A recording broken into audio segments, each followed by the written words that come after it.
여러분 안녕하십니까? 오늘도 코로나19 추가 확진자는 100명대를 유지했습니다.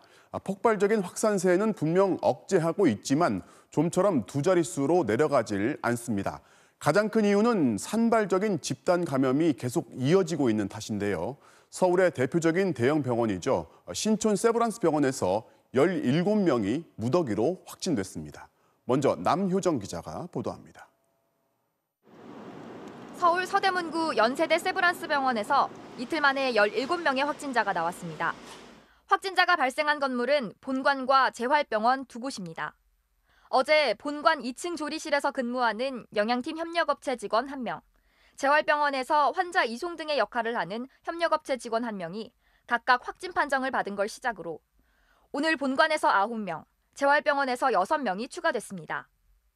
환자들의 식사를 만드는 본관 조리실에서 일한 영양사와 파견 직원 등 60여 명을 검사한 결과 9명이 집단으로 양성 판정을 받았습니다. 모두 조리실에서 근무한 직원들이었습니다. 재활병원에선 확진 판정을 받은 이송 담당 직원이 근무했던 7층 71병동에서 확진자가 무더기로 나왔습니다. 환자 1명과 환자 보호자 2명, 간호사 1명, 전문 간병인 1명, 환경미화원 1명입니다. 확진된 본관 조리실 직원이 재활병원 71병동을 들른 사실은 있지만 본관과 재활병원 감염의 연결고리는 아직 확인되지 않고 있습니다. 최후의 보루라고 하는, 즉 코로나19로부터 반드시 지켜야 될 장소고 방역수칙이 잘 이행되는지를 좀 더 점검을 하도록 그렇게 하겠습니다.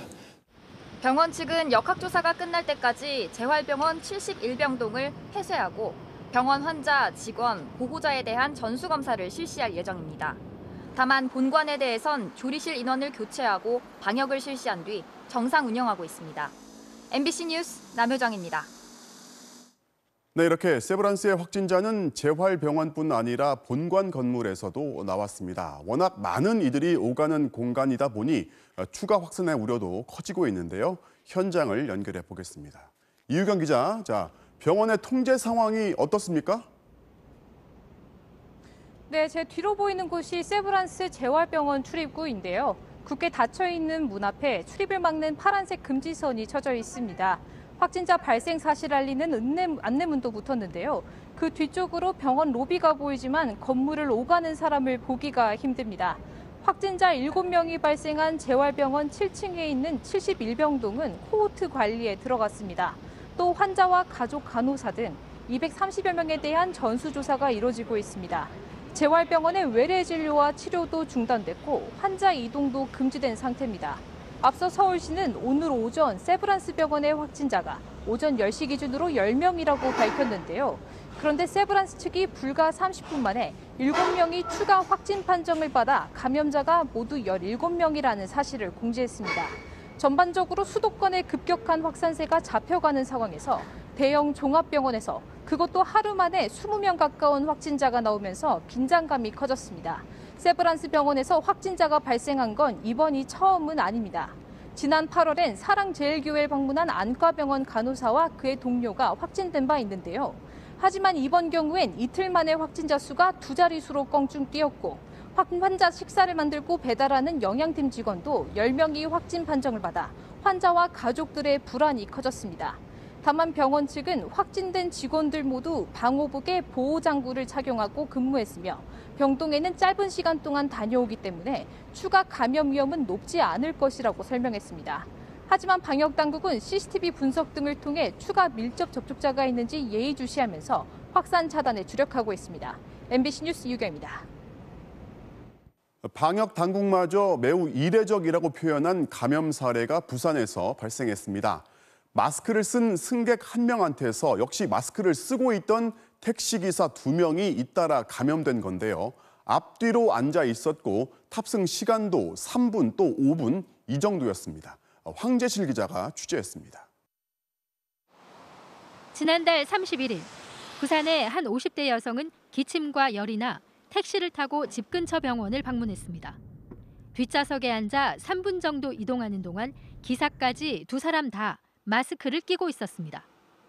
다음 날엔 인근 보건소에서 코로나19 진단검사를 받았는데 이번 역시 택시를 탔고 5분 내내 마스크를 착용했습니다. 그리고 하루 뒤 이 여성은 코로나19 확진 판정을 받았습니다. 문제는 이 여성을 태웠던 2명의 택시 기사. 마스크를 낀 상태로 각각 앞좌석과 뒷좌석에 떨어져 앉은 데다 3분과 5분 정도로 짧게 접촉했는데 두 사람 다 확진된 겁니다.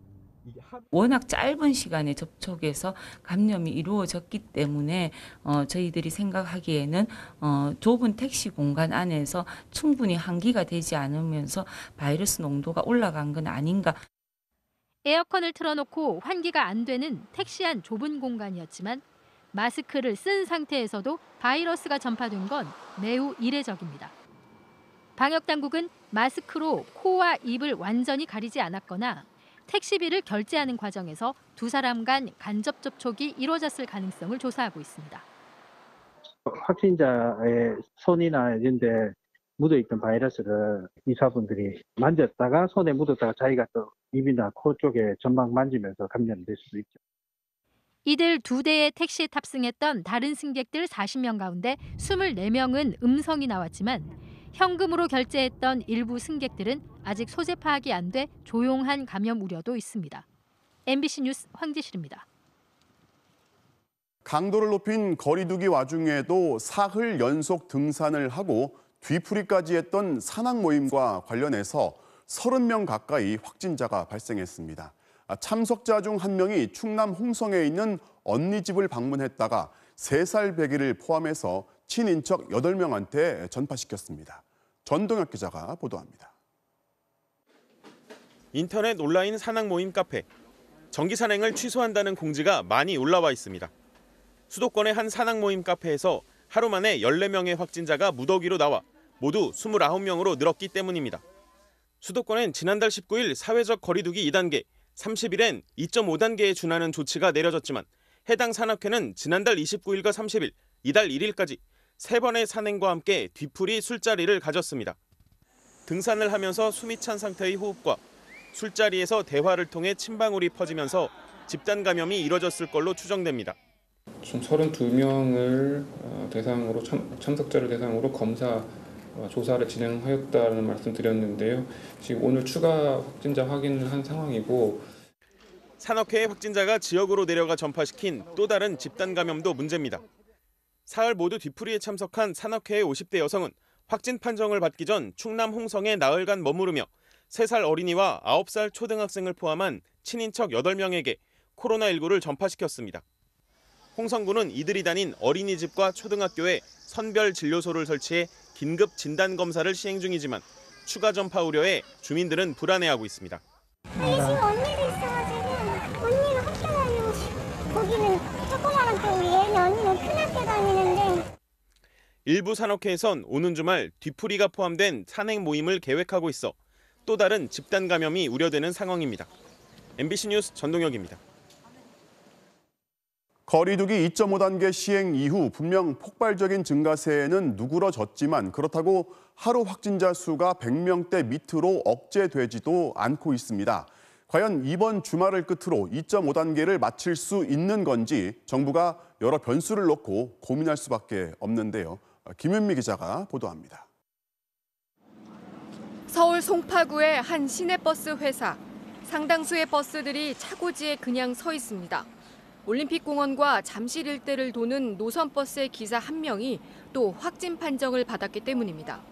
저희도 40% 이상이 오늘 출근을 안 했어요. 자가격리 시키는 사람도 있고. 이처럼 산발적 감염이 끊이질 않으면서 하루 확진자 수도 좀채 줄지 않고 있습니다. 8일째 100명대를 유지하고 있긴 하지만 아직 2자릿수로 떨어지기엔 시간이 더 필요해 보입니다. 감염 경로를 알 수 없는 환자 비율이 여전히 23%에 이르는 것도 뇌관으로 남아 있습니다. 하지만 집단 감염이 눈에 띄게 잡혀간다는 좋은 신호도 있습니다. 한 명의 환자가 몇 명에게 병을 퍼뜨리는지 한때 2.5에 달했던 재생산 지수는 크게 떨어졌습니다. 최근 일주일간의 재생산 지수를 보게 되면 1보다는 낮게 나오는 것으로 나타나고 있습니다. 긍정 신호와 부정 신호가 동시에 나타나면서 방역 당국은 거리두기 완화에 대한 결정을 쉽게 내리지 못하고 있습니다. 지금 현재는 거리두기 조정과 관련되어서 판단하기가 조금 아직도 애매한 그런 사항들이 좀 있습니다. 다만 거리두기 조치가 길어질수록 시민들의 피로도 누적돼 갈수록 효과가 떨어질 걸로 보고 있습니다. 자영업자들과 서민들이 겪는 피해까지 생각하면 짧고 굵게 이 상황을 끝내야 한다는 겁니다. 많은 자영업자분들의 고통이 상당하다는 점을 잘 알고 있습니다. 이분들의 어려움을 덜어드릴 수 있는 확실한 방법은 이번 주말까지 나흘간 사회적 거리두기를 확실히 실천하는 것입니다. 방역당국은 주말까지 상황을 꼼꼼하게 평가한 뒤 2.5단계 연장 여부를 결정할 방침입니다. MBC 뉴스 김유미입니다. 코로나 재확산으로 고통받는 계층을 맞춤형으로 지원하기 위한 4차 추경안이 내일 국회에 제출될 예정입니다. 방역을 위해 문을 닫은 PC방에서부터 폐업한 소상공인에 이르기까지 최대 200만 원을 지급하는 내용이 담겼는데요. 무엇보다 최대한 신속하게 지원한다는 계획입니다. 먼저 노경진 기자가 자세한 내용 설명해 드리겠습니다. 서울 노원구의 한 보습학원. 좌석마다 투명 가림막을 설치했지만 거리두기 강화에 따른 집합 금지 명령으로 2주째 학원 문을 열지 못하고 있습니다. 임대료 관리비 그리고 이제 인건비 저희가 이제 2주치 교습비가 없는 상태로 그냥 나가야 되는 상황인 거죠. 이렇게 2.5단계 방역 조치로 피해를 본 소상공인에게는 규모나 매출 감소 여부를 따지지 않고 지원금을 일괄 지급합니다. 전국의 노래방과 PC방, 뷔페 등과 수도권 학원, 독서실, 헬스장 등 이번에 문을 닫은 곳에는 200만 원을, 수도권의 음식점과 카페처럼 밤 9시 이후 영업이 금지된 곳은 150만 원을 받습니다. 또 영업 제한이 없었어도 코로나 재확산 이후 매출이 줄어든 연매출 4억 원 이하 소상공인에게도 100만 원이 지급됩니다. 이렇게 지원되는 이른바 새 희망 자금은 총 3조 2천억 원, 전체 소상공인의 86%인 291만 명이 대상입니다. 이와 별도로 코로나로 폐업한 20만 명에겐 50만 원의 재기 자금이 주어집니다. 행정정보 등을 활용하여 소상공인 대부분이 별도의 서류 제출 없이 최대한 신속히 지원받을 수 있도록 다른 지원도 강화됩니다. PC방, 노래방 등 피해가 집중된 업종은 연 2%로 최대 1,000만 원까지 융자받을 수 있고 2차 소상공인 긴급대출도 한도를 지금의 1,000만 원에서 2천만 원으로 늘리고 자격도 완화했습니다. 생존의 위협에 처한 분들을 위해서는 빠른 지원이 절실합니다. 추석 전에 가능한 최대한 지원이 이루어질 수 있도록 집행 준비에 곧바로 착수하여 국회 통과 즉시 실행될 수 있도록 최선을 다해주기 바랍니다. 이와 함께 임대료를 깎아주는 건물주에게 소득세 등을 감면해주는 이른바 착한 임대인 정책이 연말까지 연장되고 코로나로 큰 피해를 본 업종들은 세무조사가 유예됩니다. MBC 뉴스 노경진입니다. 이번 추경에는 코로나 재확산으로 피해를 본 일반 국민들에 대한 지원책도 포함이 됐는데요. 먼저 학부모들의 부담을 덜기 위해서 초등학생 가정에 1인당 20만 원을 지급하기로 했고요. 직장을 구하지 못해 고생하는 청년들에게도 50만 원씩 지원하기로 했습니다. 이어서 김민창 기자가 전해드리겠습니다. 서울 마포구의 한 아파트 단지. 학교도 학원도 가지 못한 아이들이 자전거와 스케이트보드를 타며 시간을 보냅니다. 학부모들은 코로나로 인한 재택학습이 아이들에게 여러 문제를 가져왔다고 말합니다. 학업부터 영양 불균형, 아이들 사회성 다 벌어지는 거야. 점점 더 그거를 메꿔줄 수 있는 집과 아닌 차이가 이제 굉장히 많이 벌어져서 식비나 돌봄 비용 등 경제적 부담도 만만치 않습니다. 정부는 이렇게 코로나 재확산으로 육아 부담을 겪는 가정에 아동 1인당 20만 원을 지급하기로 했습니다. 지난 봄 7살 이하 아동에게만 40만 원씩 지원했던 것과 달리 이번에는 초등학생을 포함한 532만 명에게 총 1조 1천억 원을 지원합니다. 직장인이 쓸 수 있는 가족 돌봄 휴가도 최대 열흘이었던 것을 20일로 확대합니다. 실직이나 폐업 등으로 당장 생계가 힘들어진 55만 가구도 긴급 지원해 1인 가구엔 40만 원, 4인 이상 가구에는 100만 원을 지급합니다. 고용 취약 계층 지원책도 확대됐습니다. 대리운전 기사 같은 특수고용직과 프리랜서 70만 명에게 1인당 최대 150만 원의 긴급 고용 안정 지원금을 주는데 1차 지원금을 받은 50만 명에겐 50만 원씩을, 그리고 최근 소득이 감소한 20만 명에겐 월 50만 원씩 3개월을 지급합니다. 취업 준비 기간이 길어져 경제적인 어려움을 겪는 청년 20만 명에게도 특별 구직 지원금 50만 원을 줍니다. 신규 갓 졸업했습니다만 현재 직장을 구하지 못한 젊은 청년들을 대상으로 해가지고 지원토록 하겠습니다.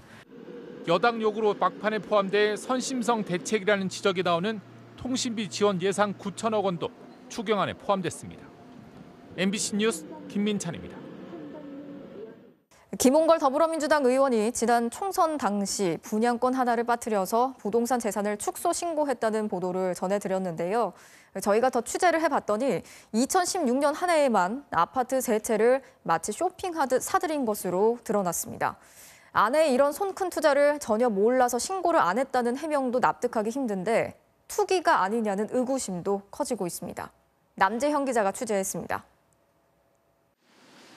김홍걸 더불어민주당 의원의 배우자인 임모 씨가 분양권을 보유했던 서울 강동구의 한 아파트입니다. 지난 4월 총선 당시 재산 신고에서 빠졌습니다. 이후엔 12억 3,500만 원에 팔렸습니다. 이런 분양권이 있는지도 몰랐고 분양권이 재산 신고 대상인 줄도 몰랐다는 게 김 의원의 해명입니다. 배우자 임 씨가 이 아파트를 분양받은 건 2016년 10월. 부동산 등기부 등본을 확인해 보니 임 씨는 넉 달 전인 6월에도 강남의 아파트를 분양받았고 같은 해 12월에는 서초구의 아파트를 산 것으로 나타났습니다. 2016년 6월에는 강남, 10월에는 강동, 12월에는 서초 등 반년 사이에 아파트 3채를 쇼핑하듯 사들인 겁니다. 부동산 시장이 바닥을 치고 꿈틀대던 때였습니다. 부동산을 살 타임이라는 걸 안 거죠. 돈만 있다고 해서 되는 것도 아니고 돈도 있어야 되고 정보도 있어야 돼. 분양 계약금과 매매 대금 등 2016년 한 해 아파트 3채에 들어간 돈은 최소 17억 원. 큰 돈이 들어가는 투자 내용을 부부 사이에 공유하지 않았다는 건데 납득하기 힘듭니다. 재산 신고에서 누락된 분양권을 처분한 시점은 올해 2월. 다주택자 논란이 한창이던 때입니다. 공천에 불리하지 않도록 일부러 분양권을 숨겼다 총선 직전 판 것으로 의심되는 대목입니다. 김홍걸 의원 측은 이에 대해 배우자가 이미 처분 계획이 있었다고 해명했습니다. 또 올해 7월 당선인으로 재산 신고를 할 때 배우자 현금이 많이 늘었길래 그제서야 분양권을 팔았다는 걸 알았다며 4년 내내 분양권의 존재를 몰랐다고 해명했습니다. 투기성이 짙다는 지적에 대해서는 두 아들에게 삶의 기반을 마련해주고자 했다며 투기가 아니라고 밝혔습니다. 누락했던 분양권은 2배로 뛴 가격에 팔렸습니다. 또 다른 분양권은 전세를 끼고 20대 아들에게 증여했습니다. 마찬가지로 가격이 2배 정도 뛰었습니다. 거주 중인 아파트도 2배 넘게 가격이 올랐습니다. 김 의원의 부동산 자산은 선친에게 물려받은 동교동 사저를 포함해 4년 새 100억 원 가까이로 불었습니다. 총선 재산 신고 당시 서울에만 집 4채를 보유한 것으로 확인된 다주택자는 김홍걸 의원과 무소속 양정숙 의원 2명입니다. MBC 뉴스 남재현입니다. 정신질환자가 휘두른 흉기에 찔려 숨진 고 임세원 교수를 의사자로 인정해야 한다는 법원의 판결이 나왔습니다. 정신질환자한테 희생된 의사라는 의미를 넘어서 당시 병원에 있었던 다른 의료진과 직원의 목숨까지 구했던 의로운 죽음이라는 걸 인정받은 건데요. 곽동건 기자가 취재했습니다. 2018년 12월 마지막 날, 고 임세원 교수는 외래 진료 도중 갑자기 흉기를 꺼내 위협한 조현병 환자 박모 씨의 공격을 받았습니다. 즉시 진료실을 빠져나온 임 교수는 다른 환자와 간호사들에게 대피하라고 외치며 복도를 달려가다 넘어져 뒤따라온 박 씨로부터 끝내 변을 당했습니다. 의로우면서도 안타까운 희생이란 추모 열기가 고조되는 한편 의료계에도 큰 충격을 던진 사건이었습니다. 의사와 환자가 진료실에 단둘이 놓이는 위험을 개선하기 위해 임세원법이 만들어져 병원마다 비상벨이 설치되고 보안 인력이 의무적으로 배치됐습니다. 그러나 지난해 6월 보건복지부 의사상자 심의위원회는 임 교수가 의사자로 인정되지 않는다는 판정을 내렸습니다. 다른 사람을 구하기 위해 직접적이고 적극적인 행위를 해야만 의사자로 인정될 수 있는데 당시 임 교수의 직접적인 구조 행위를 확인하기 어려웠다는 이유였습니다. 유족 측의 이의 제기로 재심의가 이뤄졌지만 결론은 바뀌지 않았습니다. 이 칼을 빼앗거나 그래야만 과연 이게 적극적, 직접적 행위로 볼 것이냐. 본인이 위험에 빠지는 것을 스스로 감수하는 것도 사실은 직접적, 적극적인 구조 행위로 볼 수 있다. 결국 유족이 제기한 소송에서 법원은 임 교수를 의사자로 인정했습니다. 임 교수가 비상계단이나 대피 공간 등으로 손쉽게 탈출할 수 있었는데도 대피 지시를 내리기 위해 위험을 감수한 것이 적극적 구조 행위에 해당한다는 판단입니다. 임 교수의 유족은 법원의 이번 결정으로 아이들이 아버지의 의로운 모습을 기억하며 힘을 얻고 살아갔으면 한다는 심경을 전해왔습니다. 보건복지부는 판결문을 살펴본 뒤 전문가들의 검토를 거쳐 대응 방향을 정하겠다고 밝혔습니다. MBC 뉴스 곽동건입니다. 코로나19 재확산의 중심이었던 광복절 광화문 집회에 참석한 사랑제일교회 신도들의 규모가 처음으로 공식 확인됐습니다. 방역당국이 분석을 해봤더니 총 540명이 집회에 참석을 했고 이 중에 14%인 78명이 확진 판정을 받은 것으로 드러났습니다. 그동안 사랑제일교회는 당국이 방역 실패의 책임을 자신들에게 떠넘긴다며 반발을 해왔지만 교회와 집회 간의 연결고리가 실제로 이렇게 확인된 셈입니다. 이준범 기자가 단독 취재했습니다. 오늘까지 확인된 8.15 도심 집회 관련 확진자는 557명, 그리고 사랑제일교회 관련 확진자는 1,167명입니다. 각각 별도로 집계돼 집회에 참석한 사랑제일교회 신도가 정확히 몇 명인지는 그간 파악되지 않았습니다. 전광훈 목사와 사랑제일교회 측은 광화문 집회와의 연관성을 부인하면서 정부가 방역 실패의 책임을 자신들에게 떠넘긴다고 주장해왔습니다. 저희 교회는 오늘도 이 자리에 한 명도 안 나왔습니다. 매도하고 마녀 사냥하면서 자신들의 잘못을 다 덮고 모든 책임을 전가시키고 있는 야당 일각에서도 비슷한 목소리가 나왔습니다. 전광훈 목사의 사랑제일교회 탓으로만 돌리던 이런 관점은 정말 바람직하지 않다. MBC가 입수한 질병관리본부 자료에 따르면 광화문 집회 참석자 가운데 사랑제일교회 신도는 540명이었던 것으로 확인됐습니다. 방역당국이 교회가 제출한 신도 명단과 기지국 자료를 비교 분석한 결과입니다. 그리고 집회 후 540명 가운데 14%인 78명이 코로나 확진 판정을 받았습니다. 수도권이 가장 많았지만 충남 4명, 대구와 경북, 경남 2명 등 전국에 퍼져 있었습니다. 특히 집회 당일 확진된 한 명은 전날 검사를 받고도 자가격리하지 않고 집회에 갔다가 감염을 통보받은 것으로 드러났습니다. 사랑제일교회에서 시작된 감염과 광복절 집회 사이의 연결고리가 확인됐다는 게 방역당국의 설명입니다. 잠복기와 검사 소요 시간을 고려했을 때 광복절 집회 직후에 확진된 교회 감염자들은 집회에서 바이러스가 전파됐다는 강력한 근거라고 할 수 있습니다. 교인들이 아직 다 검사를 받지 않은 데다 휴대전화를 끈 집회 참석자들까지 감안하면 실제 규모는 더 커질 수 있습니다. 일부 극우단체들이 개천절 대규모 집회를 강행할 태세인 가운데 정부 여당은 용납하지 않겠다는 뜻을 분명히 했습니다. 김종인 국민의힘 비대위원장도 지금은 코로나 절체절명의 시기라며 처음으로 당 차원에서 개천절 집회 자제를 호소했습니다. MBC 뉴스 이준범입니다. 추미애 법무장관 아들의 특혜 휴가 의혹과 관련해서 추 장관 부부 중 한 명이 국방부 민원실에 아들의 휴가와 관련해서 민원을 제기했다는 문건을 두고 정치권이 공방을 이어갔습니다. 야당은 명백한 부정청탁의 증거가 나왔다면서 공세를 폈고 여당은 특혜성 청탁을 국방부의 민원실에 하는 걸 본 적이 있냐고 반박했습니다. 먼저 배주환 기자입니다. 추미애 법무장관 부부가 지난 2017년 아들의 휴가 문제에 대해 민원을 제기했다고 적힌 국방부 문건이 공개되자 야당의 공세가 더 거세졌습니다. 추 장관 스스로 거취를 결정하라는 사퇴 압박이 잇따랐습니다. 증거가 나왔으면 거기에 대해서 입장 표명이 분명히 있어야 되죠. 지금까지 얘기와는 완전히 다른 형태의 증거들이 나오고 있기 때문에. 야당은 또 추 장관 아들의 면담 일지 같은 정부 내부 자료가 추 장관 아들 측에 흘러간 정황까지 확인됐다며 공세 수위를 높였습니다. 논란의 국방부 문건을 들여다봤습니다. 병가가 종료됐지만 아직 완전히 회복되지 않아 좀 더 연장을 할 수 있는 방법을 문의했다고 돼 있습니다. 이어 본인이 지원반장에게 묻는 게 미안해서 부모님과 상의를 했고 부모님이 민원을 넣은 것으로 확인됐다고 적혀 있습니다. 추 장관이 당시 현직 여당 대표였던 만큼 단순 민원으로 볼 수 없다는 게 야당의 주장인데 여당은 장병 부모가 궁금한 점을 묻는 게 뭐가 문제냐, 정치인이라고 부모 자식 관계를 끊어야 하느냐고 반박했습니다. 청탁 전화를 받고 이렇게 기록할 수가 있겠나요? 그러니까 이거는 단순 규정 문의를 받았는데 그 규정 문의를 설명을 해준 거예요. 침묵을 지키던 민주당 김태년 원내대표도 무차별적 폭로가 계속되고 있다며 야당의 정치 공세를 비판하고 나섰습니다.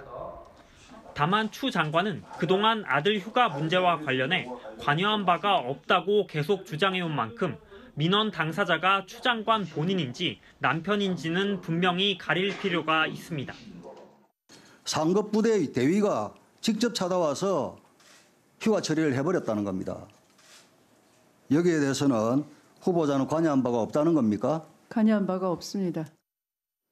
추미애 장관 측은 이번 국방부 문건에 대해선 별다른 입장을 내놓지 않았습니다. MBC 뉴스 배주환입니다. 이번 의혹의 핵심은 휴가를 연장해준 이유나 절차에 당시 여당 대표의 아들이라는 특혜가 작동했는지 여부입니다. 국방부는 휴가 결제 같은 행정 처리가 미흡했던 건 인정하지만 군 지휘 계통의 특성상 특혜도 아닐 뿐더러 규정에도 문제가 되지 않는다는 입장을 밝혔습니다. 검찰도 이 부분에 수사를 집중하고 있습니다. 이어서 손영 기자입니다. 특혜 휴가 의혹의 쟁점 중 하나는 추미애 장관의 아들 서모 씨가 병가 휴가를 구도로 연장받고 휴가 연장을 위한 군병원 요양심의위원회 심의를 받지 않았다는 겁니다.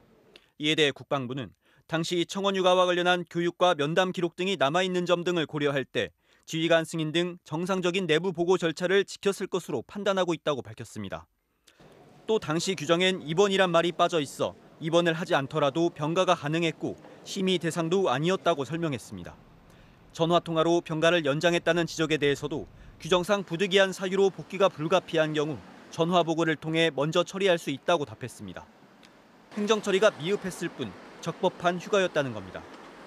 실제 당시 규정을 살펴보면 질병휴가는 지휘관이 30일 이내에 허가할 수 있고 입원의 경우에만 군병원 요양심의를 거치도록 돼 있습니다.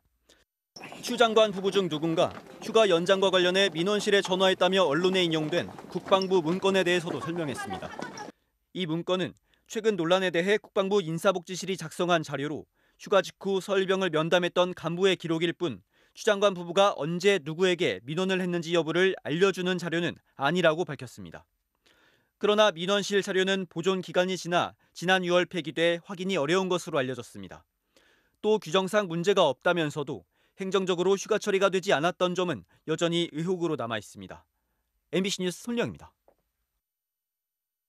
우는 아기를 여러 명 인큐베이터 하나에 몰아넣는가 하면 젖병을 입에 꽂아 토하게 했다는 어느 산부인과의 학대 의혹을 MBC가 어제 보도한 직후 경찰이 뒤늦게나마 수사에 착수했습니다.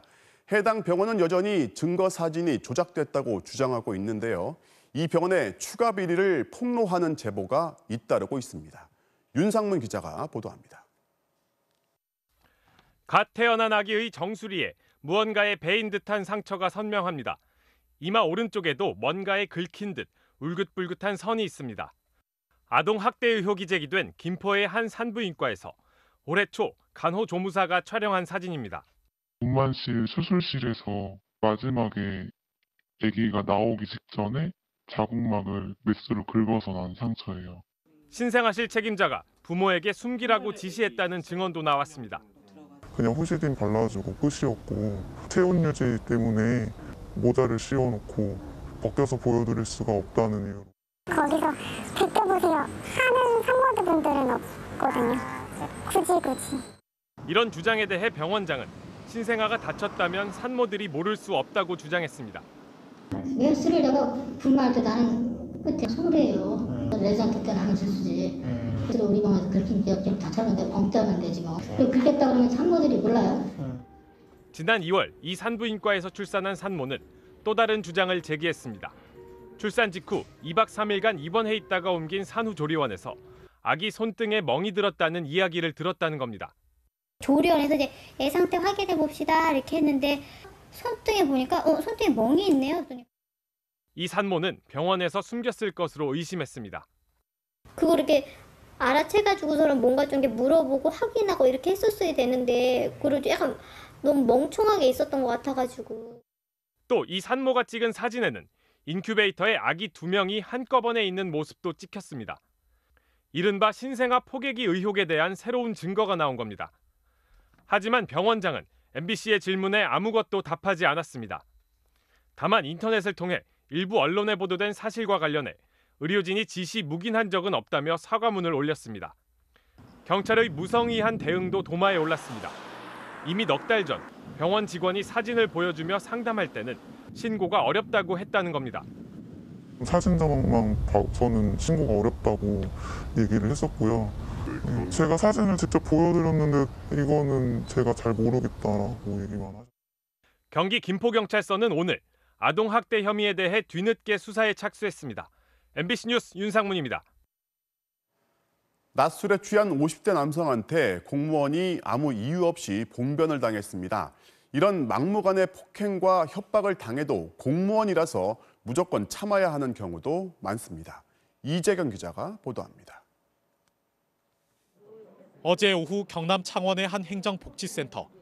검정색 마스크를 쓴 남성이 들어오더니 여성 공무원에게 자신을 따라 나오라고 손짓합니다. 뭔가 이야기하더니 갑자기 주먹을 들어 공무원을 때리려고 하고 급기야 두 손으로 밀칩니다. 바닥에 내동댕이 쳐진 공무원이 일어나자 다시 주먹을 치켜들어 위협합니다. 경찰에 붙잡힌 50대 남성은 낮술을 먹고 별다른 이유 없이 소란을 피웠다고 진술했습니다. 목적 없이 오셔가지고 불러낸 거죠. 사회복지사를 이제 민원대 앞으로 불러내서 이제 대화 도중에 자기가 화를 참지 못하고. 지난 7일에는 또 다른 50대 남성이 행정복지센터를 찾아왔습니다. 담당 공무원은 정신질환을 앓고 있던 이 남성에게 지자체가 제공하는 정신건강 서비스에 대해 안내를 하고 있습니다. 이 남성은 갑자기 자리에서 일어나더니 공무원들에게 삿대질을 하며 언성을 높입니다.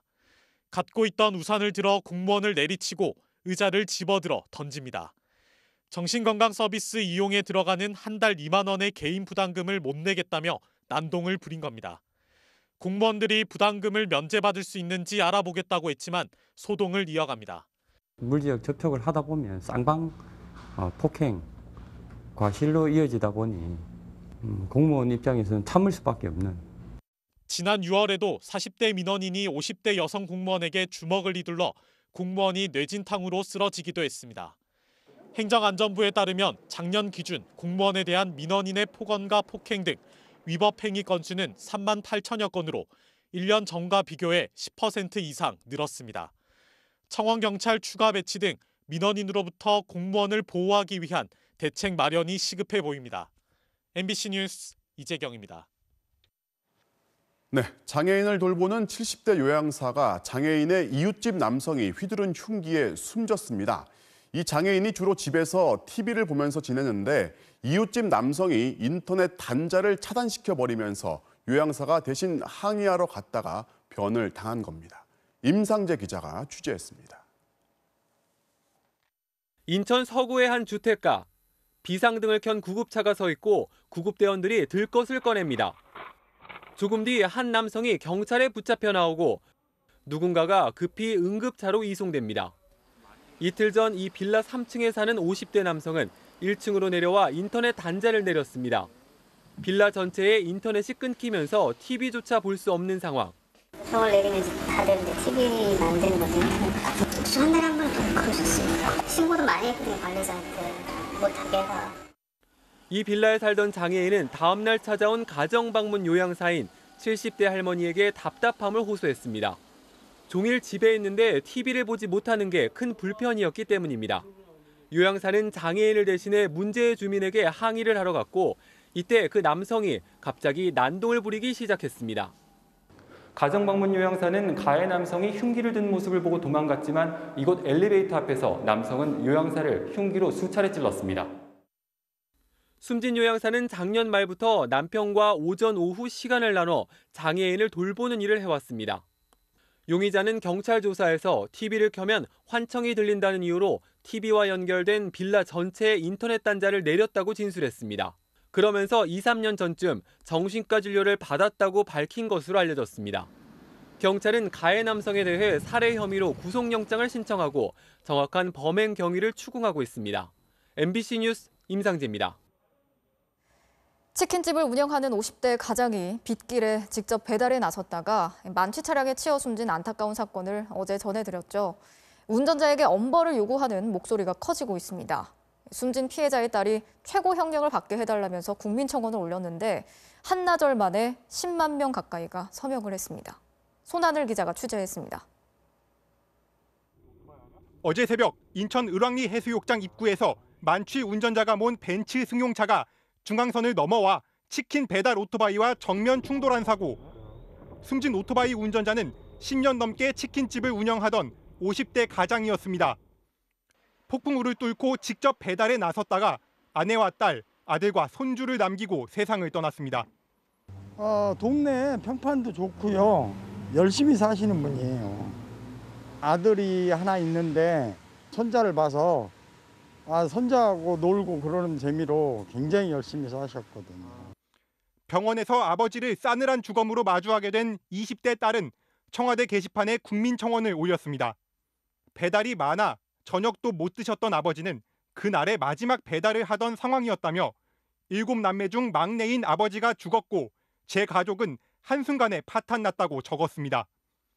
그러면서 일평생 단 한 번도 열심히 안 사신 적이 없는 아버지를 위해 살인자가 법을 악용해 빠져나가지 않게 해달라 최고 형량이 떨어지도록 부탁드린다고 호소했습니다. 청원이 올라간 지 하루도 안 돼 10만 명 가까이 서명했습니다. 벤츠 차량 운전자인 33살 여성은 운전 당시 혈중 알코올 농도 0.150을 초과했던 걸로 조사됐습니다. 면허 취소 수치의 2배에 달하는 만취 상태로 경찰은 가장 낮은 형량이 징역 3년인 위험운전 치사죄, 이른바 윤창호법을 적용하기로 했습니다. 여성은 동승한 남성과 함께 술을 마시고 집으로 돌아가던 중 사고를 낸 걸로 조사됐습니다. 사고 차량은 동승한 남성의 회사 소유였고 경찰은 이 남성이 직접 운전석 문도 열어준 사실을 확인했습니다. 동승자가 음주운전 행위에 대해서 조력을 했다든가 부탁을 했다든가 그런 부분이 있다면 음주운전 상태를 알고 있었기 때문에 음주운전 방조죄로 처벌될 가능성이 많습니다. 경찰은 동승자 또한 음주운전 방조죄로 입건하기로 했습니다. MBC 뉴스 손하늘입니다. 필리핀의 한 유명 인사가 자신의 팔뚝에 일본 우길기를 연상시키는 문신을 했는데 이걸 두고 한국과 필리핀의 누리꾼들 사이에 감정 싸움이 격해지고 있습니다. 한국의 일부 누리꾼이 인종 비하 댓글을 달자 필리핀에서는 한국은 사과하라는 해시태그 달기 운동이 벌어지고 있습니다. 한수영 기자가 취재했습니다. SNS 팔로워 수가 1,700만 명이 넘는 필리핀의 유명 인플루언서가 최근 틱톡 계정에 올린 영상입니다. 음악에 맞춰 춤을 추는 그의 팔에 새겨진 굵직한 문신. 이 문신을 본 한국 네티즌들은 일본 제국주의 상징인 우길기와 비슷하다며 비난을 쏟아냈고 댓글은 순식간에 10만 개를 넘어섰습니다. 결국 이 여성은 문신이 불쾌했다면 죄송하다며 자신은 한국을 사랑하고 용서를 구한다고 사과했습니다. 트위터에도 우길기의 역사적 배경을 알지 못했다며 즉시 문신을 지우거나 덮겠다고 약속하면서 사태는 일단락되는 듯 했습니다. 그런데 사과 영상에 일부 한국인들이 필리핀과 필리핀 국민들을 향해 가난한 나라, 무식하고 작은 사람들, 못생겼다는 인종차별적 댓글을 달면서 이번엔 필리핀 네티즌들이 분노했습니다. 한국 취소하라, 한국 사과하라는 해시태그를 붙인 글이 수십만 건 넘게 올라오면서 순식간에 SNS를 뒤덮은 겁니다. 이들은 한국의 성형 열풍을 조롱하는가 하면 한국 전쟁에서 전사한 필리핀 참전 용사들의 희생을 모욕하지 말라고 항의하기도 했습니다. 특히 K-팝과 드라마 등 한류에 열광했다가 배신감을 느낀 젊은 층들의 반발이 거셌습니다. 현지 매체들도 관련 소식을 비중 있게 보도했습니다. 유튜브라든지 페이스북 유저가 제일 많은 나라거든요. 그래서 확산 속도도 빠르고 이 나라도 엄청 예민하고 풍부해요. 그 감성이 애국주의적인 면도 많고 식민지 반한 분위기가 고조되자 일부 한국인들은 한국인으로서 대신 사과한다며 사태 진화에 나서기도 했습니다. 하지만 필리핀 현지 한인들은 온라인에서 촉발된 반환 움직임이 일상으로까지 확대될까 염려하고 있습니다. 정부가 저희한테 이제 불이익을 줄까봐 장난스럽게 한번 이렇게 한 내용으로 인해 가지고 교민들은 피해가 막심할 수가 있어요. 앞서 지난 2월 베트남에서도 코로나19로 격리된 한국 여행객들이 베트남 시설과 음식을 비하하면서 반한 감정이 고조됐었습니다. MBC 뉴스 한수연입니다. 첨단 산업이나 중소기업을 지원하기 위해서 전국에 1,000개가 넘는 지식산업센터가 있습니다. 세금이나 대출 같은 사업에 필요한 각종 혜택을 받고 있는데요. 그런데 실제로는 신천지 관련 단체가 사무실을 쓰거나 다단계 의심업체가 눌러앉는 경우가 많다고 합니다. 이재민 기자가 취재했습니다. 서울 구로구에 있는 아파트형 사무실 지식산업센터입니다. 정보통신과 소프트웨어 중소기업들 사이에 문화예술협동조합이란 안내판이 눈에 띕니다. 사무실엔 간판이 없고 문은 닫혀 있습니다. 의아해 했어요. 저녁에만 문 열고 낮에는 거의 문 닫혀 있고요. 코로나 신천지 관련하고 그때부터 폐쇄됐었거든요. 지난 2017년 한 통신기술업체가 사용 허가를 받았지만 실제로는 신천지 문화예술협동조합이 사용했습니다. 코로나19 확산으로 신천지가 사용한 시설이 공개된 뒤에야 확인된 겁니다. 신천지 관련 단체가 썼던 사무실입니다. 서울시에서 시설 목록을 제출받을 때까지 관리기관인 한국산업단지공단은 이곳에 신천지 단체가 있는 줄도 몰랐습니다. 다른 지식산업센터에선 한 업체가 분양받은 사무실을 다단계 업체로 의심되는 곳에 빌려줬습니다. 그렇게 임대를 주시면 안 되는 거 아니에요? 아니요, 임대는 안 낼 수 있는 거예요. 임대는 낼 수 있는 거예요. 그래서 그 모바일 단체가 잘못됐다고 이제 보고 있어요. 하지만 관리기관인 산업단지공단은 불법으로 보고 있습니다. 지식산업센터는 허가받지 않은 용도로 쓰거나 다른 업종에 빌려줄 수 없고 정부의 파격적인 혜택을 받는 만큼 임대를 줄 때는 허가를 받아야 합니다. 화장품 업체와 발레학원, 그림을 그리는 화실까지 허가받지 않은 엉뚱한 업체를 적발한 경우는 최근 5년 동안 40건이 넘습니다. 주변에서 그런 신고가 들어왔을 때 확인해가지고 부고를 정례화하고 뭐 단속도 나가고 뭐 해가지고 하면은 참 좋을 텐데 그게 좀 현실적으로 여건이 좀 어려운. 지식산업센터에선 분양가 80%까지 대출이 가능하고 입주하는 기업들은 취득세 절반, 재산세는 40% 가까이 감면받습니다. 각종 혜택을 노리고 부허가 업체가 들어올수록 정작 지식산업을 하려는 기업들이 밀려나는 겁니다.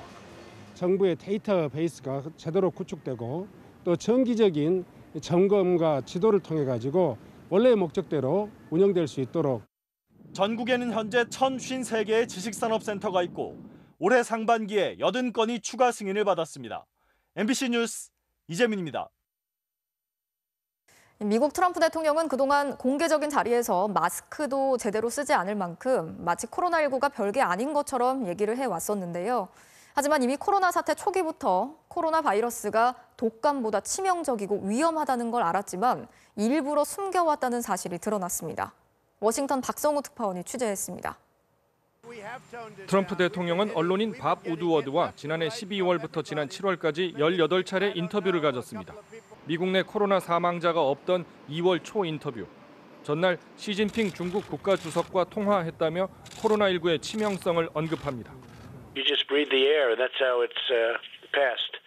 It's also more deadly than your strenuous flus. This is deadly stuff. 하지만 국민들 앞에선 진실을 공유하지 않았습니다. But that's a little bit like the flu. It's a little like the regular flu that we have flu shots for. 3월 중순 인터뷰에선 일부러 코로나19의 위험성을 무시했다고 인정했습니다. Well, I think, Bob, really, to be honest with you, Sure, I want you to.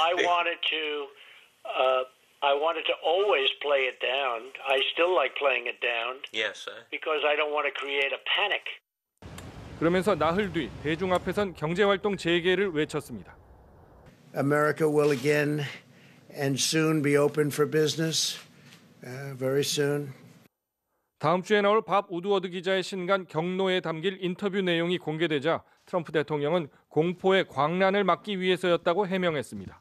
So the fact is I'm a cheerleader for this country. I love our country and I don't want people to be frightened. 기자들은 진실을 은폐했다고 따졌고 대선 경쟁자는 국민 생사가 걸린 문제에 대통령이 거짓말을 했다고 비난했습니다. He knowingly and willingly lied about the threat it posed to the country for months. He had the information. 여기는 닉슨 대통령의 사임을 부른 워터게이트 사건의 무대 워터게이트 호텔 앞입니다. 당시에 진상을 파헤쳤던 기자가 거의 50년 만에 또 다른 폭로로 대선 50여일 앞둔 백악관을 흔들고 있습니다. 워싱턴에서 MBC 뉴스 박성호입니다. 접경 지역의 국경선 문제로 갈등이 계속되고 있는 중국과 인도. 45년 만에 총기를 발포하는 일까지 생기면서 긴장이 커지고 있는데요. 지금도 양국 군대가 대치 중인 상황이고 상공에는 전투기까지 날아다니고 있습니다. 이 소식은 베이징 김희용 특파원이 취재했습니다. 중국과 인도 국경 지역의 한 계곡.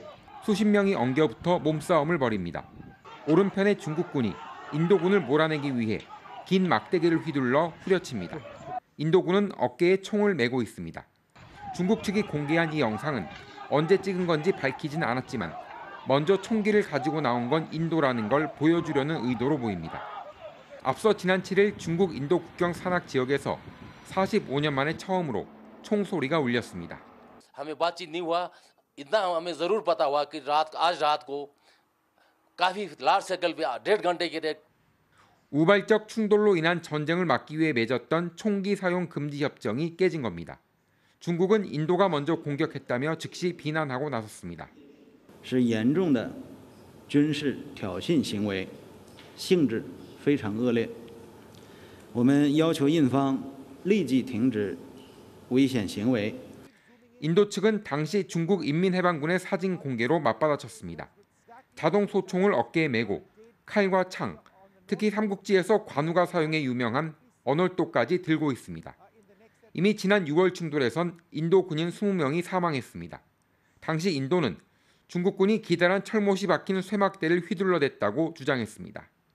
이후 양국군이 국경지대 인근의 병력을 크게 늘리면서 긴장이 고조되고 있습니다. 据印媒报道，印度空军战斗机每小时都在实际控制线地区执行飞行任务，以保持对邻国的定期监视。 중국 또한 국경 지역에 폭격기를 배치한 것으로 알려졌습니다. 양국의 갈등은 국경선을 넘어서 전방위적 확산 상태입니다. 인도는 미국, 일본과 함께 합동 해상훈련을 하면서 중국에 각을 세웠고 미국을 선두로 한 반화웨이 동맹 참여, 중국 제품 불매 운동, 위챗, 틱톡 등 100개가 넘는 중국산 어플리케이션 금지 조치를 내렸습니다. 양국 군대는 지금도 총격 발생 지역에서 대치하고 있는 것으로 전해졌습니다. 두 핵보유국의 충돌 가능성에 대한 우려가 커진 가운데 오늘로 예정된 양국 외무장관의 만남에 관심이 쏠리고 있습니다. 베이징에서 MBC 뉴스 김희웅입니다. 네, 오늘 이 뉴스 전해드리겠습니다. 작은 배려가 큰 힘이 되는 요즘이죠. 과중한 업무로 힘들어하는 배달 기사님에게 손편지로 감사와 응원을 보내준 이웃이 있습니다.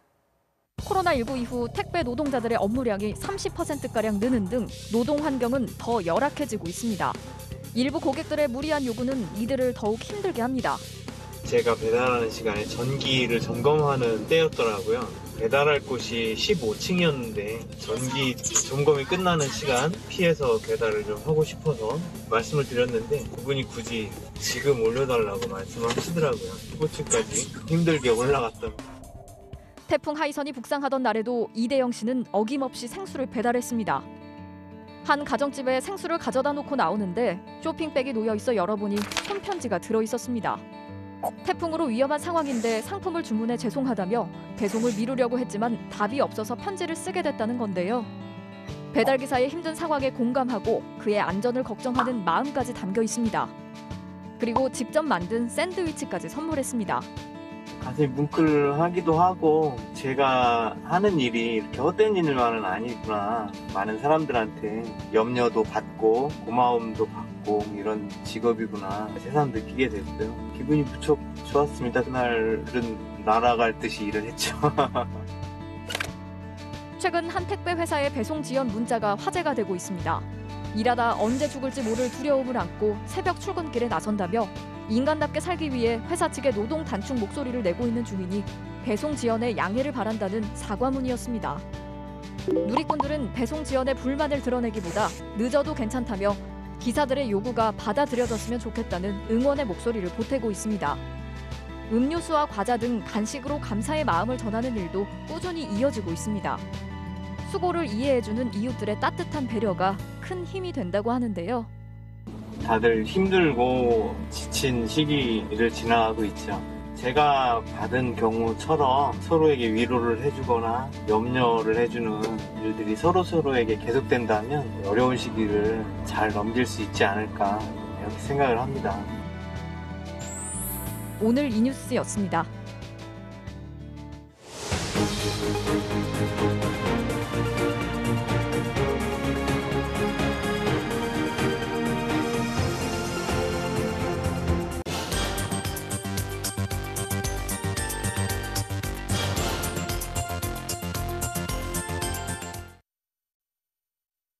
다음 주부터는 카페에 앉아서 커피를 마시고 밤 9시 이후에도 식당을 이용할 수 있을지 이제 나흘 동안의 코로나19 추세에 달려 있습니다. 2주째 이어지고 있는 강도 높은 거리 두기는 분명 효과를 증명하고 있습니다. 뭉치면 죽고 흩어져야 산다는 우스갯소리가 더 이상 우습게 들리지 않는 거리 두기 2.5단계가 지배하는 새로운 일상을 취재했습니다.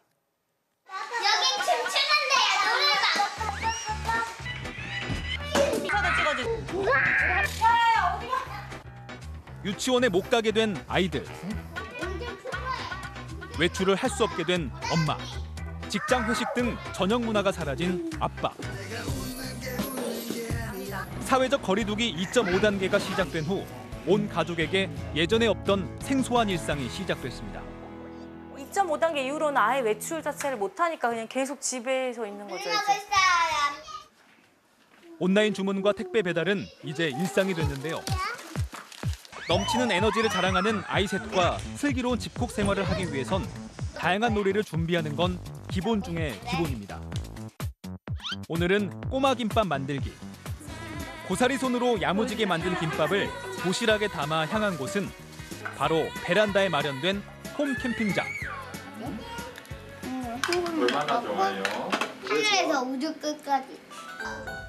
홈 캠핑장 전에는 배터파크, 베란다 워터파크가 있었는데요. 어떻게 하면 애들이 그냥 엄마 안 힘들게 자기들끼리 그냥 1시간이고 2시간이고 놀 수 있을까 생각을 하다가 퇴근 버스 안에서 그냥 그린 거거든요. 예. 아이들과 오랜 시간을 함께하면서 새롭게 발견한 것도 있습니다. 항상 이렇게 붙어 있고 아이가 노는 모습을 보니까 이제 아이가 어떤 걸 좋아하고 이제 어떤 거에 관심 있어 하는지 그런 거를 더 알게 된 것 같아요. 재택근무를 도입하거나 확대하는 기업도 늘었는데요. 업무 특성상 출근을 해야 하는 이곳은 회사 내 모든 활동을 조심하고 있습니다. 일할 때도 마스크 착용은 필수. 직원들한테 마스크 상시 착용하라고 하고 사내에서는 얇은 마스크를 쓰지만 사람들이 많은 곳에 갈 때는 구사를 쓰거든요. 회의는 최소한의 인원만 참석하거나 화상으로 진행하고 직원 간의 대화는 채팅으로 합니다. 사람과의 접촉을 최대한 줄이기 위해 점심도 그룹을 나눠 순차적으로 먹는데요. 더 철저한 거리 두기를 위해 도시락을 먹는 사람도 있습니다. 그때는 그래도 확실하게 밝혀졌잖아요, 감염 경로가. 근데 지금은 이제 깜깜이 감염자가 좀 늘어나고 있잖아요. 전보다는 조금 더 조심하고 있어요. 2.5단계 시행 이후 도시락을 먹는 직장인이 많아지면서 포장과 배달이 늘고 있는 추세. 사무실 밀집 지역에서는 음식을 포장해가는 직장인들과 구내식당을 이용하는 것도 조금 꺼려져가지고 사무실 안에서 좀 개인적으로 그러니까 조용히 먹을 수 있게 쉼없이 움직이는 배달 기사들을 쉽게 볼 수 있습니다. 강화된 거리 두기로 일상생활이 불편해진 건 사실입니다. 마스크는 답답하고 시간 쓰다 보니까 아무래도 또 많이 아프고 회사 생활의 작은 여유나 즐거움도 사라졌습니다. 저희 뭐 보통 모여서 뭐 커피도 마시고 얘기도 하고 그랬는데 이제는 정말로 대면은 잘 안 하는 것 같아요. 이제 일 끝나고 직원들끼리 노는 그런 것도 기대를 했고 신입 환영회도 기대를 했는데 다 안 되고. 나오면 안 돼. 밖에서 마음껏 놀 수 없는 아이도 나도 마스크 쓰고 나가서 놀고 싶어. 개인 시간을 잃어버린 엄마, 아빠도 코로나 우울증을 실감하고 있습니다. 진짜 1시간이라도 이제 좀 쉬고 싶은데 마음껏 이제 쉴 수 없고 쉬는 동안에도 아이들이 계속 오니까 그래서 아이들하고 이렇게 살짝 거리두기를 하고 싶은데 집에서 퇴근하고 와서 씻기고 재우고 또 회사 출근하고 씻기고 재우고 이런 게 계속 반복되고 언제까지 이제 이어질지 모르다 보니까 좀 우울해지기도 해요. 소상공인들은 일상의 불편을 넘어 생계 위협을 호소하고 있습니다. 썰렁한 거리, 가게 곳곳에 붙어있는 임시 휴업, 임대 안내문. 서울 종로의 상가들은 2.5단계 시행 이후 매출이 곤두박질 쳤습니다. 점점 떨어지다가 2.5단계 되면서는 거의 10% 정도밖에 안 돼요. 아예 그냥 문 닫을까도 했어요. 열어봐야 아무 의미가 없으니까.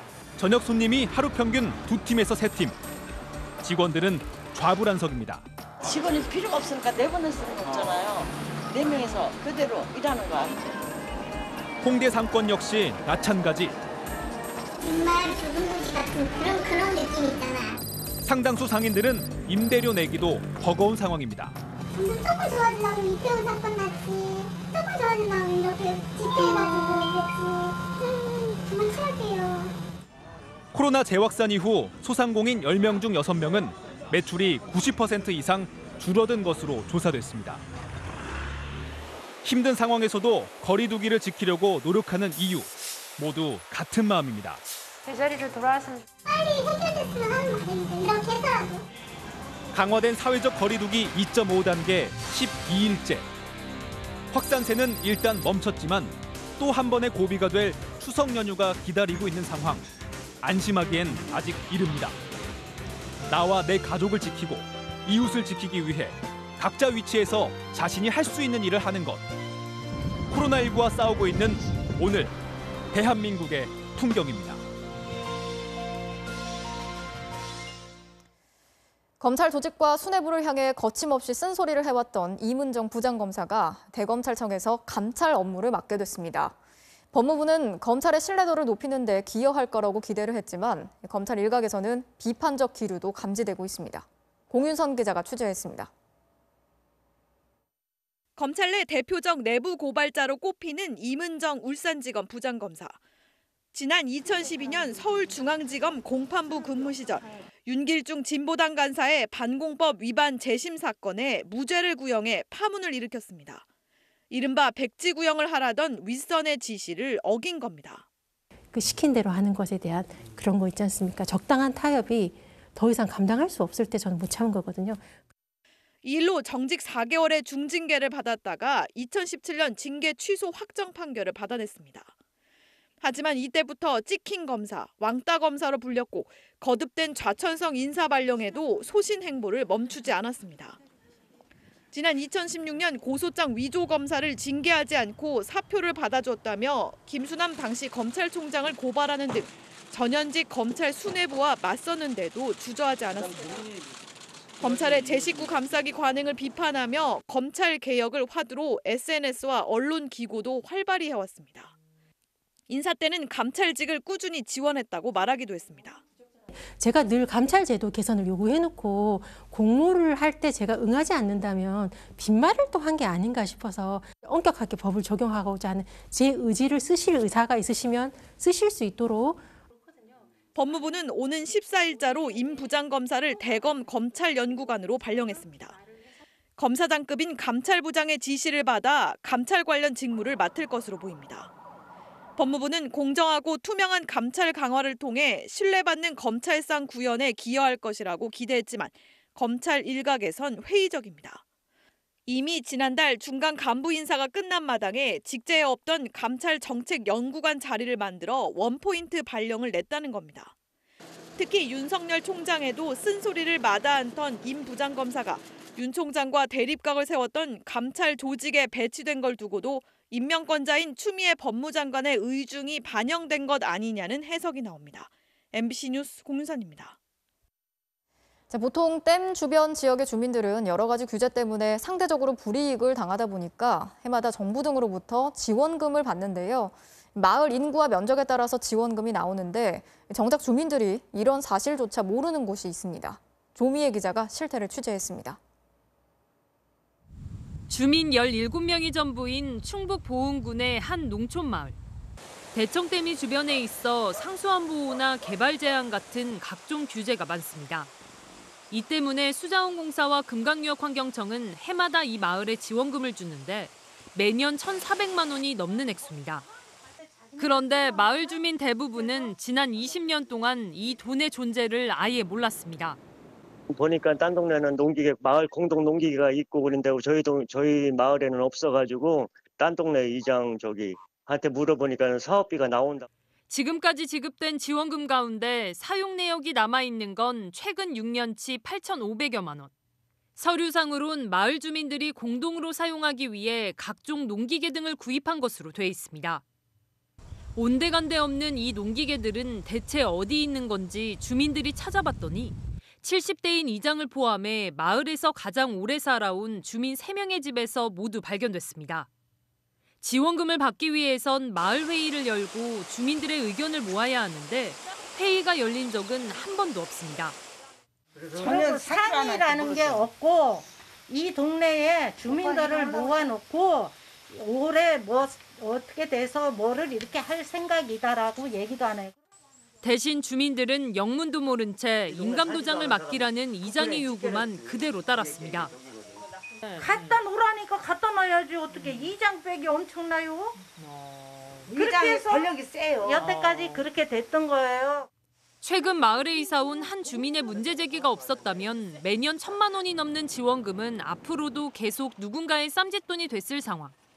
일단 책정된 예산을 집행만 할 뿐 그 돈이 어디에 쓰이는지 사후 관리는 사실상 이뤄지지 않는 겁니다. 해마다 이렇게 주인 없는 돈 1,000억 원이 전국의 댐 주변 마을에 지원되고 있습니다. MBC 뉴스 조미입니다. 일본 도쿄올림픽이 연기가 되면서 우리나라 양식업계가 큰 어려움을 겪고 있다고 합니다. 무슨 말인가 보니까 올림픽을 치르기 위해 준비했던 일본의 수산물들이 국내로 들어오면서 수산물의 판로가 막혔다는 겁니다. 부정석 기자가 취재했습니다. 경남 거제의 한 참돔 해상 가두리 양식장. 그물마다 큰 참돔들이 가득합니다. 횟집 등에서 판매하기 쉬운 1kg이 되면 참돔이 출하되지만 판로가 막히면서 대부분 1.5에서 2kg를 넘습니다. 한 달 사료값만 1억 원이 넘게 들고 있습니다. 하나도 안 남고 막 갱비가 11,000원 정도 들어가요. 그런데 지금 한 8,000원대 지금 출하가 돼요. 그것도 많은 양이 출하가 아니고 아주 조금씩 소량으로 되고 있습니다. 이러다 보니까 어민들이 살아남겠습니까? 인근 지치 양식장도 지난해 한 달 평균 10톤이 출하되던 것이 올 들어 2, 3톤을 넘지 못하고 있습니다. 피해가 어종을 가리지 않고 있는 겁니다. 한 달에 사료대만 한 7,500이 넘으니까 4월 달부터 지금까지 직원 월급하고 이렇게 하면 더 이상 버티기가 힘든 그런 단계까지 이르렀다고. 코로나19 탓에 가뜩이나 수산물 수요가 줄어들었는데 일본 올림픽 연기로 일본의 수산물 수입마저 크게 늘었기 때문입니다. 올 들어 8월 말까지 일본에서 수입된 참돔은 250톤이 넘습니다. 지난해 170톤에 비해 44% 늘었고 최근 10년 기준 가장 많은 물량입니다. 유통 가격도 킬로그램당 8,000원대로 14,000~15,000원 하는 우리나라 참돔의 절반 수준입니다. 막무가내로 들어가지고 시장에 풀고 있어요. 그 우리나라 행정기관에 쓰고 어디 가서 아무 우리가 하소연을 하고 막 다니면서 다 해도 뭐 아무 대책을 안 세우고 있어요. 다음 달엔 일본 방어 수입을 앞두고 있어 한계에 다다른 남해안 양식장에 연쇄고사 우려까지 나오고 있습니다. MBC 뉴스 부정석입니다.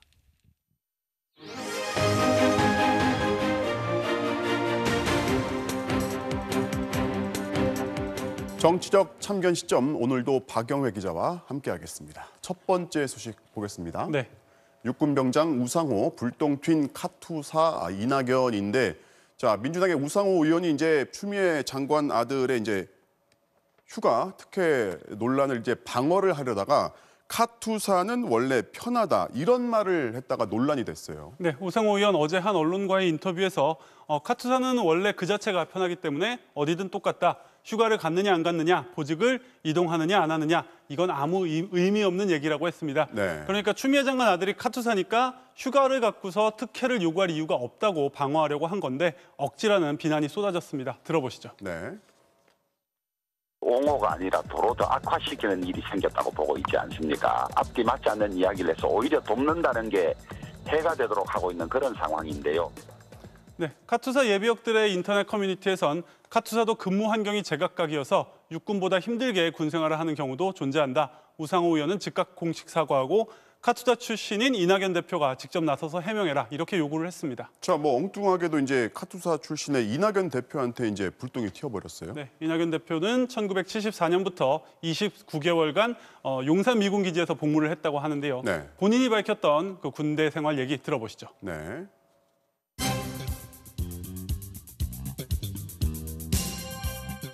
바로 이곳이 저의 청춘을 묻었던 곳이기도 합니다.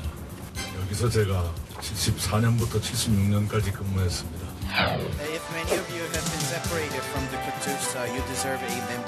한미동맹을 최일선에서 경험했습니다. 그것이 저는 자랑스럽습니다.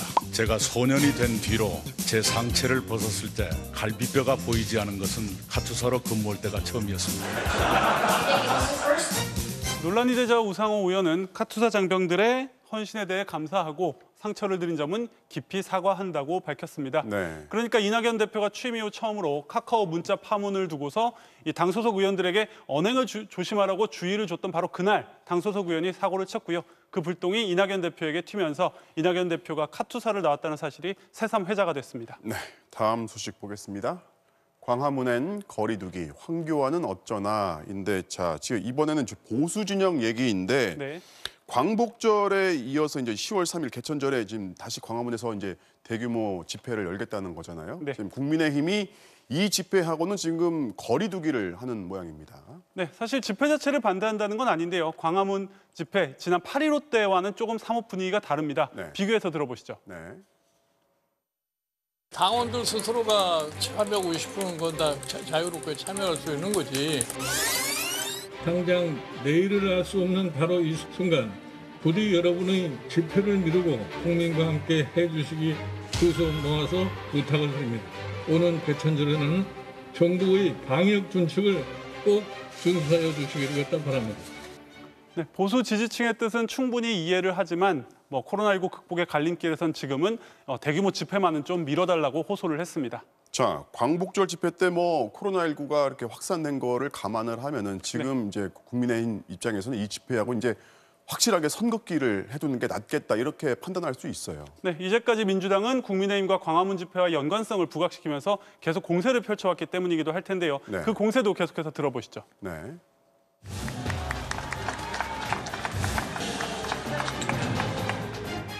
대표님, 왜 이렇게 늦게 오셨어요? 가장 빠른 때입니다. 아, 지금이 가장 빠른데요? 황교안 대표와 정광훈 목사가 박근혜 구출이라며 연단에 함께 나섰던 것은 잊은 것입니까? 4.15 부정선거는 단군 이래 최대 규모의 최첨단 디지털 범죄였다. 우리 우파끼리 힘을 합쳐야 되잖아. 김진태 당협위원장, 민경욱 당협위원장에 대해 국민이 납득할 수 있는 조치를 취할 것인지 입장을 밝히십시오. 네, 황교안 전 대표와 김진태, 민경욱 두 전 의원 모두 여전히 국민의힘 소속으로 각 지역구에서 활동을 하고 있습니다. 네. 조만간 김종인 비대위의 당무감사가 시작이 되는데요. 극우 세력과 거리를 두겠다는 새 지도부, 이들에 대해서 어떤 결정을 내릴지 지켜봐야겠습니다. 네, 오늘은 여기까지 듣겠습니다. 지금까지 박영회 기자였습니다.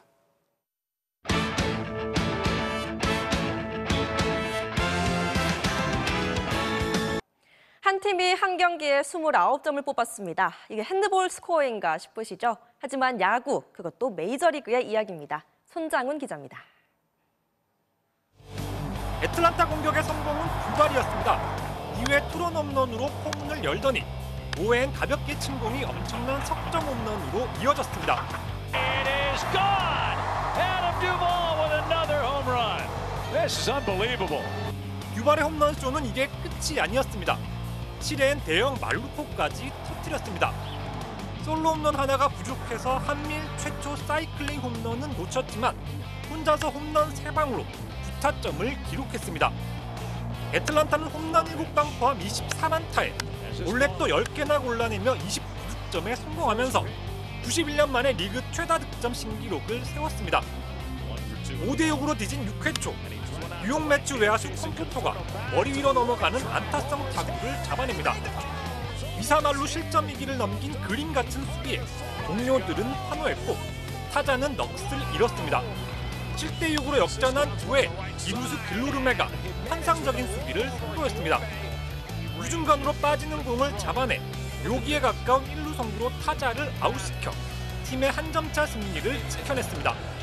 MBC 뉴스 손정훈입니다.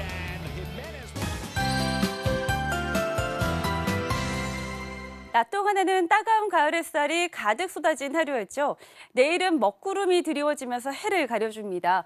동쪽에서는 차고 습한 공기가 들어와서요. 동해안과 제주도에서는 비구름도 만들어집니다. 일단 내일까지의 비의 양은 최고 20mm로 많지는 않겠고 오락가락하는 정도겠습니다. 주말에는 남해와 동해안 또 제주도에서 비가 올 텐데요. 특히 영동 지방은 내일 밤부터 토요일인 모레까지 강한 동풍이 불어들면서 불안정이 심해집니다. 비는 국지적으로 강하게 쏟아지겠고요. 호우특보 가능성도 있겠습니다. 서울 등 내륙 지방에서는 구름만 끼거나 대체로 맑은 날씨가 예상됩니다. 이어서 자세한 지역별 내일 날씨 보시죠. 충남 서해안과 호남 지방에서는 오후부터 소나기가 지나겠고 서울 등 그 밖의 내륙에서는 내내 구름만 머무겠습니다. 아침 최저 기온은 오늘과 비슷합니다. 서울과 광주 20도, 춘천 18도입니다. 낮 기온은 강릉 23도, 대구 25도로 동쪽을 중심으로는 오늘보다 최고 5도가 떨어지겠고요. 서울은 27도까지 오르겠습니다. 영동 지방은 일요일까지 비가 내리겠고 다음 주에는 전국에서 쾌청한 가을 날씨가 이어지겠습니다. 날씨였습니다. 9월 10일 뉴스데스크를 마칩니다. 오늘도 함께해 주신 여러분 고맙습니다.